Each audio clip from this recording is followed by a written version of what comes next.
Hey, what's up? I'm Marty Yang, creator of the Lucky Brain podcast. Thanks so much for tuning in. If you're enjoying the content, please hit the like button and also subscribe to my channel. Thanks so much. Hope you enjoy.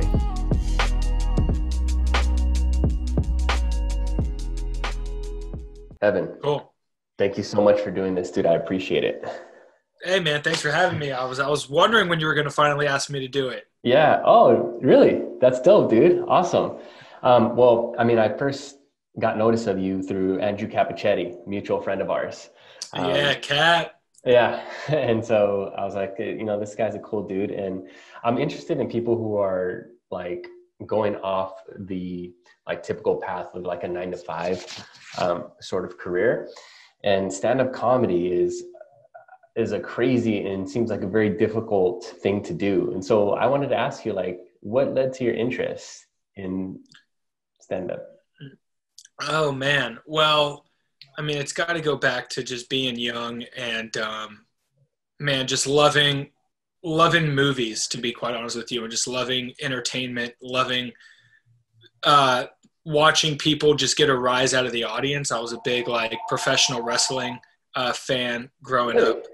up. Yeah. And so just watching people be able to get a rise out of the audience like that, I was always just drawn to it. And so as I got older, I knew I wanted to get into entertainment in some way, shape, or form.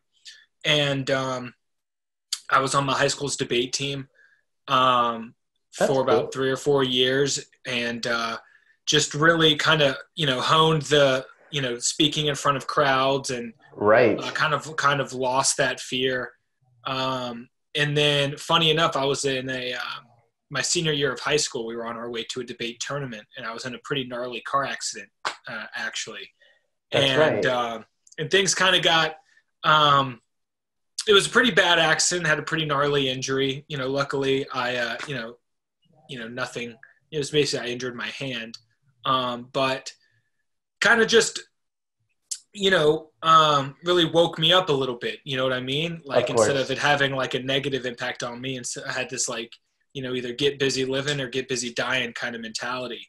Wow. And I went to college a year after that accident, and I knew I still wanted to get in front of people. Like I loved the debate, Right. you know, team stuff that I was doing. I knew I wanted to find something to get in front of people. And then I also just had this, fuck it attitude from having just almost died.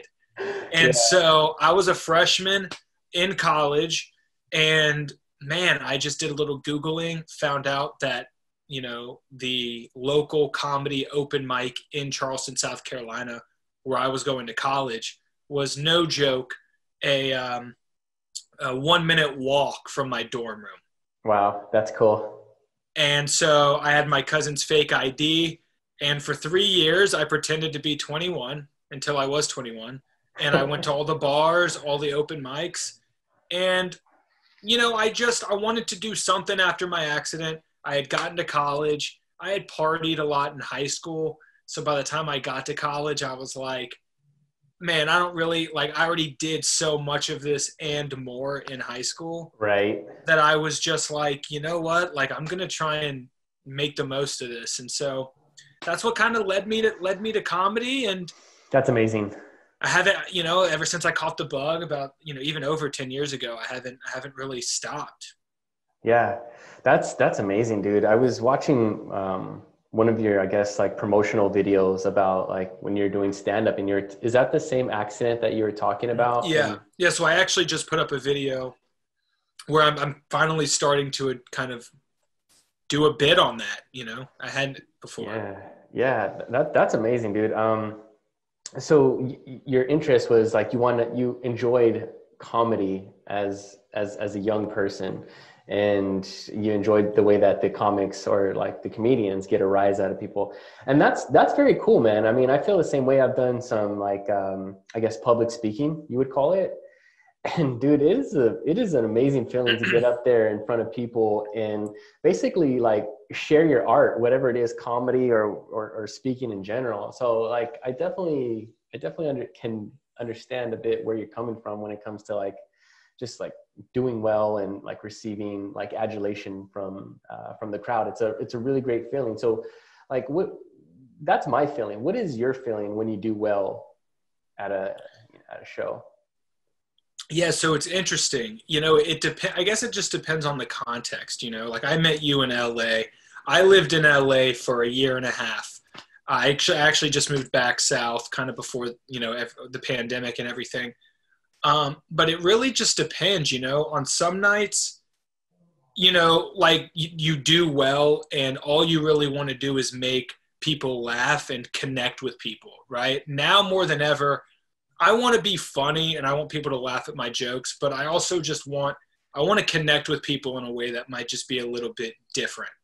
I want people to see themselves in kind of what I'm doing, not just laughing at funny jokes. Right. But, like I was in LA for the past year and a half, doing sets at like the Comedy Store, for example. Amazing, right? dude. Amazing. And like the Ice House, Amazing. and I hadn't touched those rooms until, 10 years into my comedy career. A lot of the people that I'm doing shows with in these rooms, this might be their 5th show, in the original room at the Comedy Store. And that's maybe because they started in LA at a comedy class at the Comedy Store, right? So everyone has like a different journey of kind of getting to these rooms and getting to these opportunities.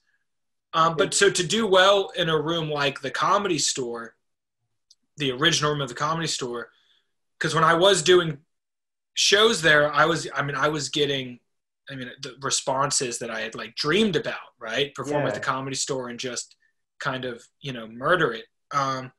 And so from that perspective, on that hand, it's like, okay, well, I'm glad that now I know the Comedy Store in LA thinks I'm funny. I now at least have that metric of knowing what the industry thinks. So it can be double layered. It's like on one hand, you want to connect with each individual person and, like that's why I like telling the car accident story, because I'm sure there's people in the audience that have almost died, have a gnarly injury that maybe they're still getting over or whatever.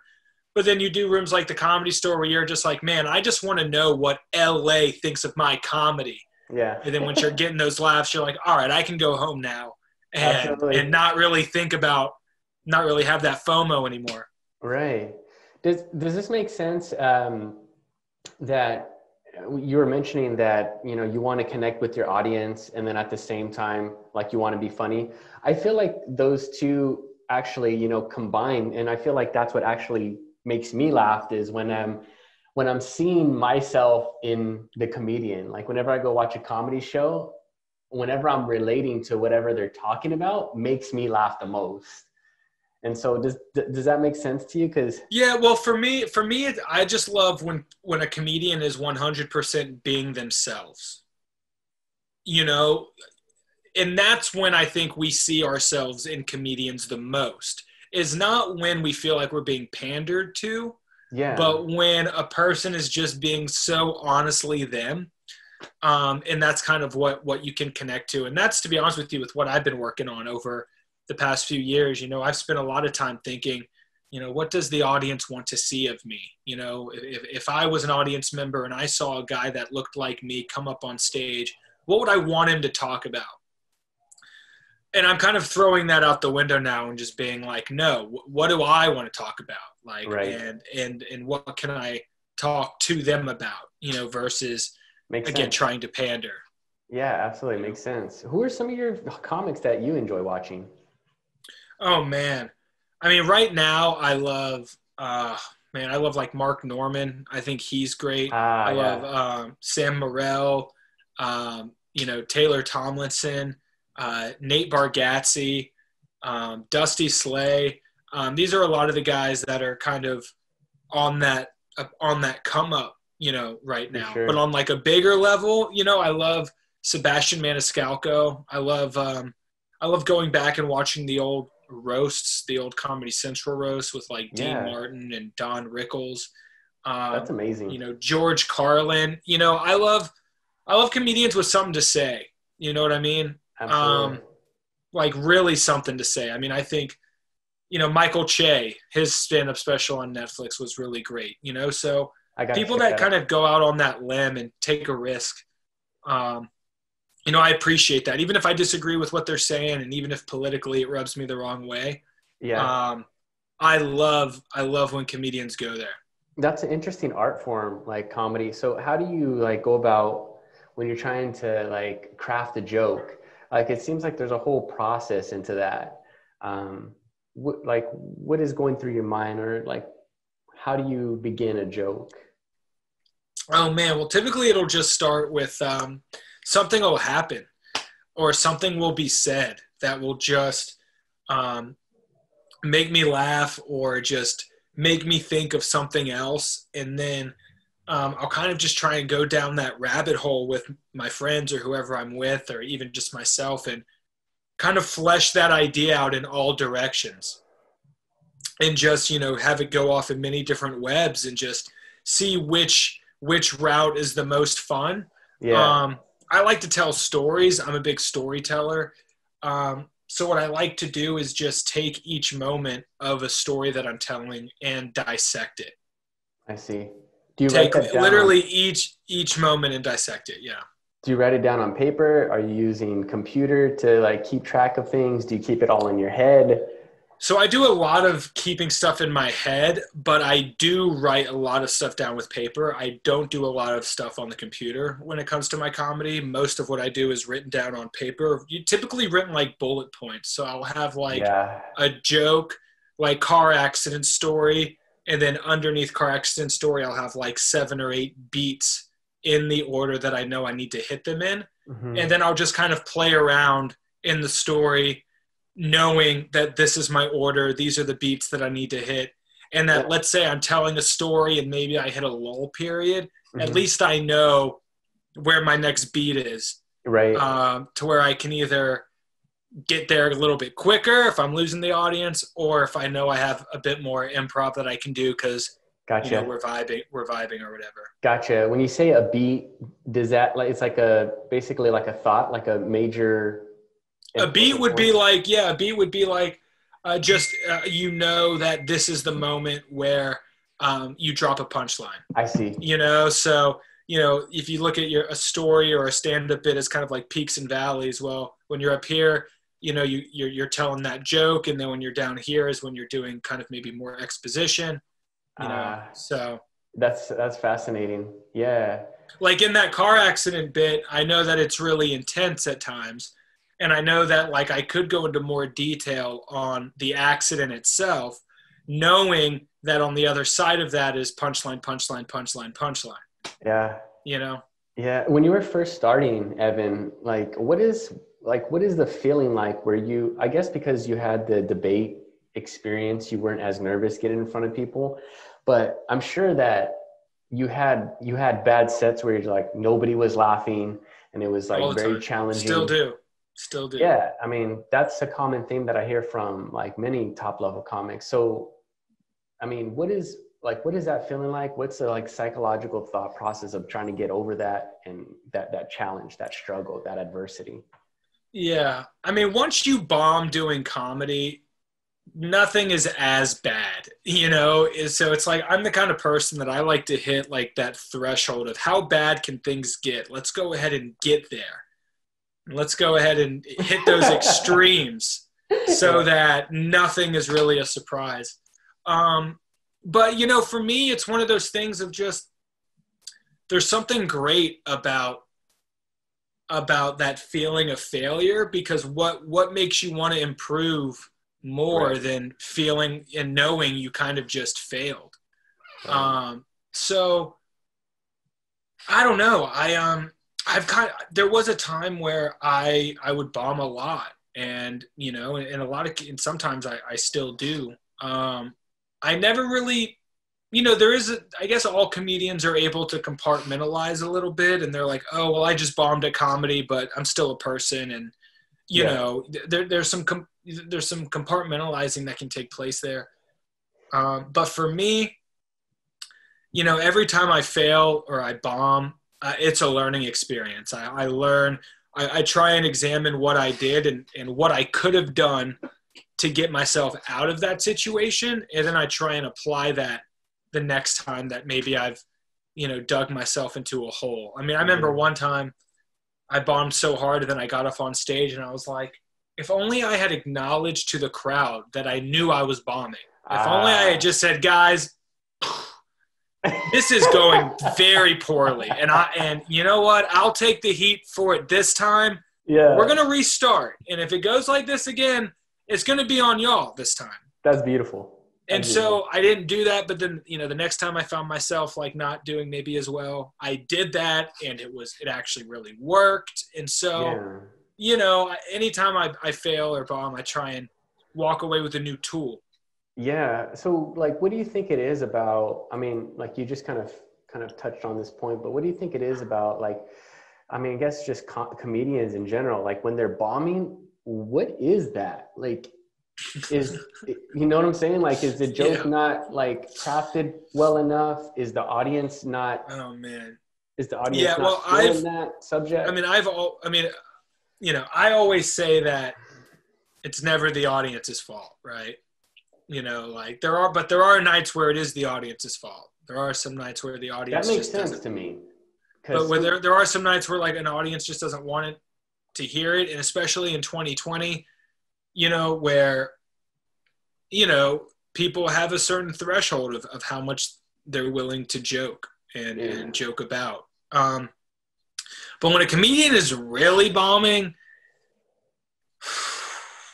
I mean, what it is like, and why does a comedian stay on stage while they're bombing? And that's just because it's part of the process. You got to take those licks. It's like, if you're in the NFL and you're getting waxed, you're not going to just walk off the game before it's done.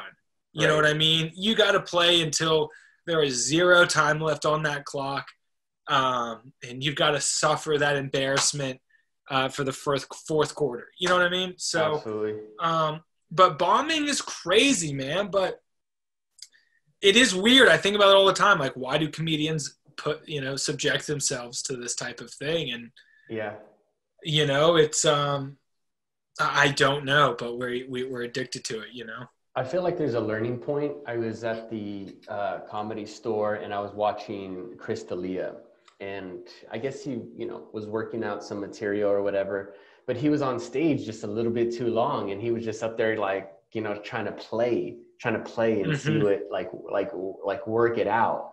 And I'm like, I don't think the audience is feeling this. So yeah, that makes sense that you're just trying to like stay up there a little bit longer to see what you can get out of that set. When you were first starting, what's like the process? You said that you were going to like open mics and things like that. So, well, like what was your journey from like South Carolina to like, wherever you were next? Like, what is that process? Like when you're thinking like, oh, I need to go to LA, I need to go to New York, I need to go to Chicago, or what is that process? So it starts for me it was all about little goals here and there, and I started doing comedy as a college freshman in South Carolina.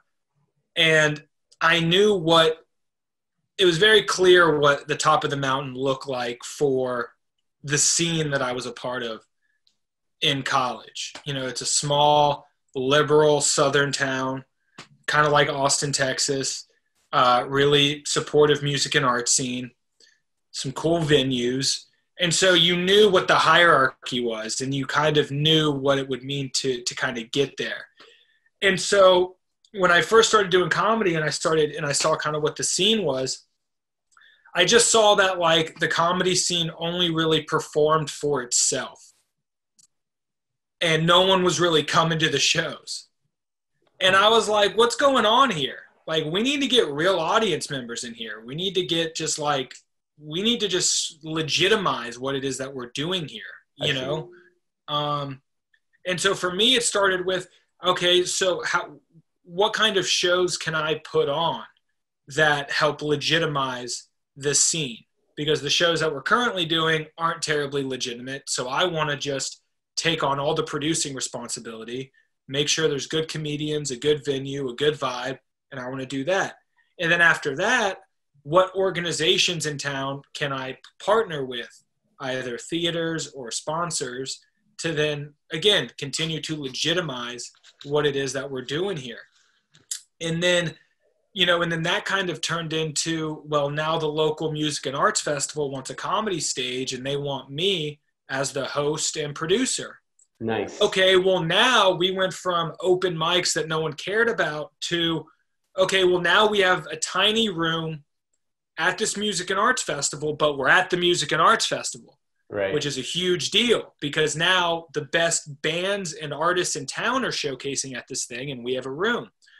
Well, the last festival that we did at that festival, well, the comedy was upgraded to the biggest room at the festival. I see. And, instead of having comedy end,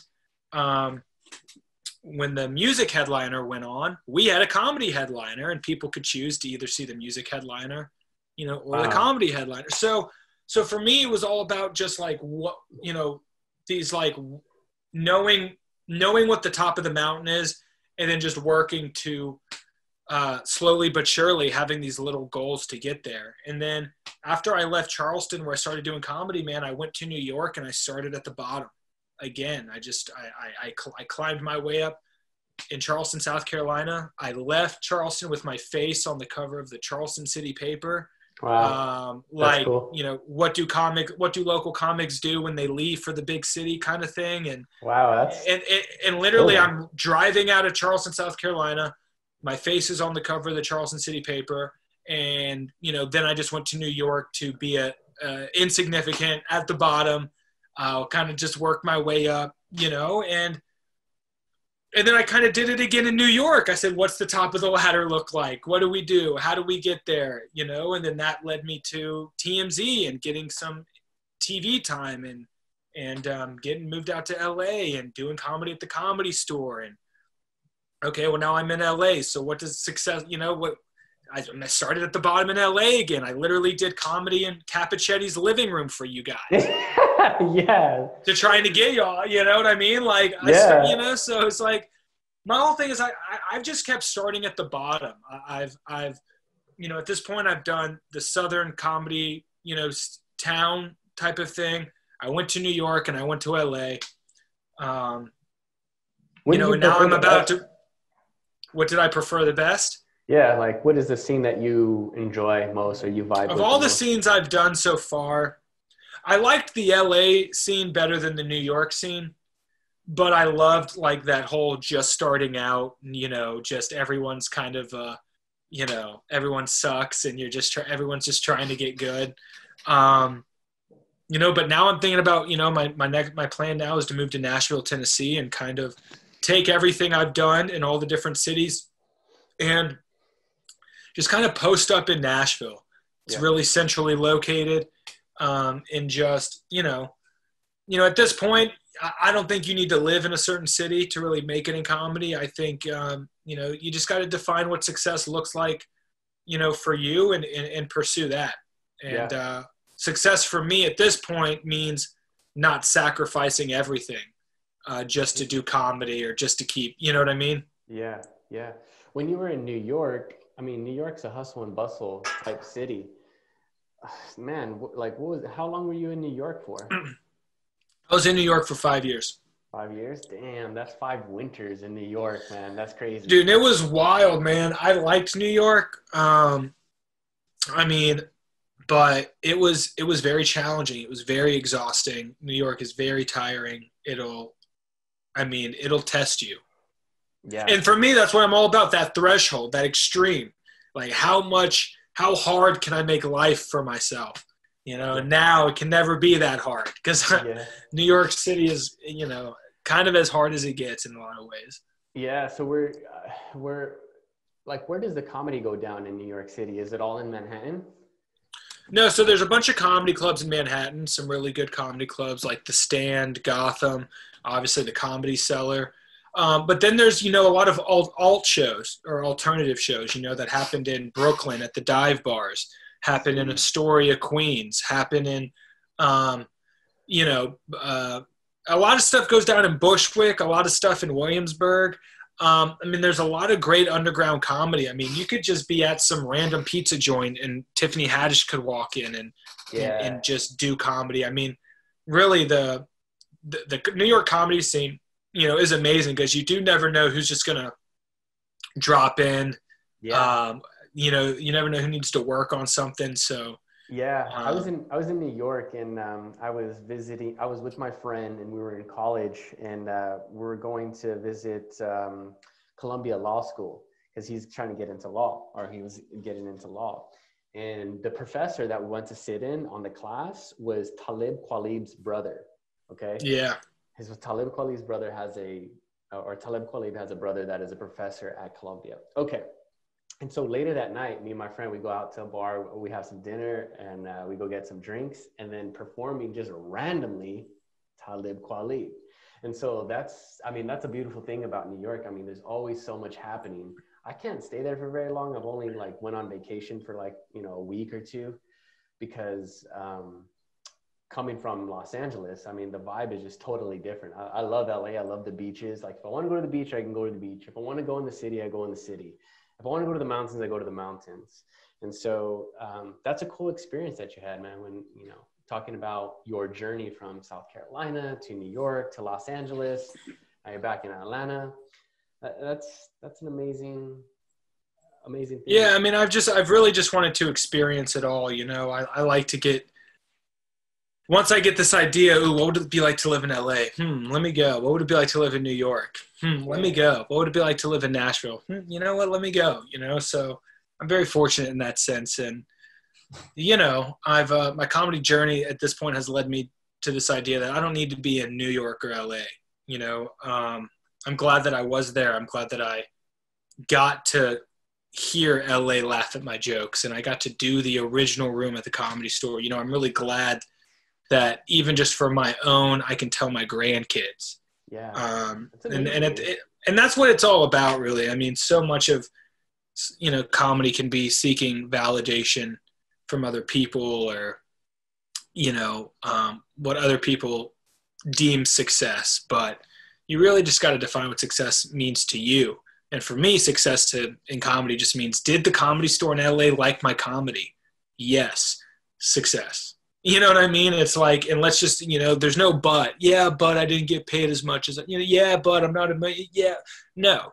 Success. And, you know, and let's just keep trying to build on, because at the end of the day, isn't that all we're looking for? And when we're just starting out is like, man, one day I'm going to do the Comedy Store and they're going to love me. Isn't that like all we really want at some point? So yeah, absolutely. Some days you got to get back to that day one, man, what was I looking for when I got into this thing? Like, and has my motivations changed because other people have told me that it needed to change, or other people have said, you need to make more money off this, or it's not worth your time, or, you know, right. Whatever it might be. Well, it's cliche to say, but it's about the journey and not the destination. I mean, when it comes to like the destination, and when you're talking about like performing in the OR, like at the Comedy Store, like you're performing in a room with some of the fucking legends. And so, you can feel it, dude. I mean, I'm not going to lie. Performing in the original room of the Comedy Store, man, it felt like angels in the outfield of comedy. Like you literally feel them lifting you up, you know, especially if you're there. I don't know. I think you got to be in that room for the right reasons. But if you're in there for the right reasons, bringing the right energy, man, I've never felt like I was riding a wave the way that doing comedy in that room literally felt like there was a wave that I was just riding, and all I had to do was ride the wave and just, you know, absolutely. Yeah. And that's one of the reasons why I wanted to talk to you, man. You seem like you have you've had an amazing journey, and you seem like a adventurous and a risk taker. And so, you know, that's something that I definitely appreciated about you. So I guess the last thing would be for any like up and coming people who want to be comics, like what would be your advice to them to maybe cut off some of the learning curve? Yeah. Well, don't listen to anybody. You know, anybody that thinks that they know how to do comedy, whether it's writing jokes or doing open mics or this or that, we're all, you know, I don't want to use the metaphor that's the blind leading the blind, But in a lot of ways, that's what people giving advice in comedy can be. And so just make sure that you're using it as a healthy outlet for yourself. The moment that you put all this pressure on yourself and comedy starts to make you feel less than, that's not the purpose and the goal of it. And for, people oftentimes ask me where to get started. How do you get started? You don't need jokes to get up on stage and do your first open mic. Yeah, if you have some jokes, great. But really what I did was I just had a couple of stories that I knew were hilarious. I knew that I loved to tell them, and I knew that no one could tell them like me. Yeah. And I started there. I just got up on stage with these stories that I thought other people could relate to, and I knew which parts were relatable, and I just kind of tried to play up those things, but I didn't go up with this well thought out 5 minutes of jokes. I went up there with 2 stories that I didn't even rehearse beforehand. I just knew that they were funny, they're semi-relatable, and if I just, told the story the way that I knew I should, then it would be funny. I didn't focus on being funny. You know what I mean? Yeah, absolutely. You enjoyed telling those stories. You knew how to tell them. And when people are enjoying themselves, you just enjoy that as well. It's just just be in it. Be in that story. You know what I mean? Don't try and be funny. Just like own that story, And so, and shit, I mean, one of those stories that I took the first night of doing comedy is one of the stories I still tell, to this day. And you beef it up and you tweak it and you continue to make it relevant to the person you are, today. I mean, but yeah, I mean, you'd be surprised over time. And that's the cool thing for me is it's like one of those stories I took to the stage that first night I ever did comedy to this day still kills. And so for me, it's like this reassuring thing of like, man, it's good that, I was onto something then, I'm still onto something now. And, and be grateful for those little successes along the way, man. Cause comedy, it's not one big success. It's these little successes along the way that culminate in hopefully a career you're happy with. It's not going to, Yeah. Very cool, man. I appreciate your time, Evan, and I appreciate your story, dude. Thanks so much. Appreciate it. Yeah, man. Thanks for having me on, man. Absolutely. Cool, man. Take care. All right. Be good. All right. Bye. Hey, what's up? I'm Marty Yang, creator of the Lucky Brain podcast. Thanks so much for tuning in. If you're enjoying the content, please hit the like button and also subscribe to my channel. Thanks so much. Hope you enjoy.